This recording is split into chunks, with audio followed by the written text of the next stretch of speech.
Punimet filluan, por kësaj radhe vetëm për të rregulluar një pjesë të rrugës që përfshin rrethin e komunës deri tek pjesa pas teatrit kombëtar. Punimet në rrugën Agim Ramadani kanë filluar mëngjesin e së shtunës. Njëri kraj kësaj rruge do të bllokohet për qarkullim për shkak të punimeve të cilat janë të domosdoshme pas dëmtimeve që janë bërë nga automjetet me pesha të rënda. Projekti për hapjen e nënkalimit për vetura në rrugën Agim Ramadani vazhdon të ketë mos ndalese për shkak se ende nuk është kryer as studimi i fizibilitetit me arsyeën se rrezikon të dëmtojë ndërtesat shumë të vjetra në atë zonë. Marrë parasysh këto rrethana, komuna është përcaktuar për ndërhyrje të lehtë në këtë rrugë deri në fillimin e projektit të nënkalimit.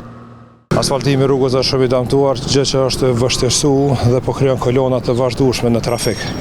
Për atë arsye kemi marrë një masë preventive të fillojmë me asfaltim të ri, përkohësisht derisa të marrim lejen për fillimin e punimeve në rrugën. Sidoqoftë punimet e filluara të shtunën pritet të përfundojnë brenda pak ditësh. Besojmë ra vikendit dhe për çfarë arsye kemi zgjedhur shtunën, diellën dhe ditën e festës, pushimit, ditën e hënë, që me mujtë sa më pak të krijojmë edhe kolona ose trafik. Ndërhyrjet ndërkaq i mirëpritën qytetarët.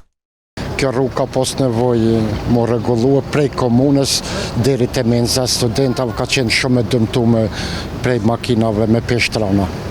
Gjatë punimeve pritën vështirësinë e qarkullim në këtë segment rrugor, andaj nga komuna rekomandojnë përdorimin e rrugëve alternative.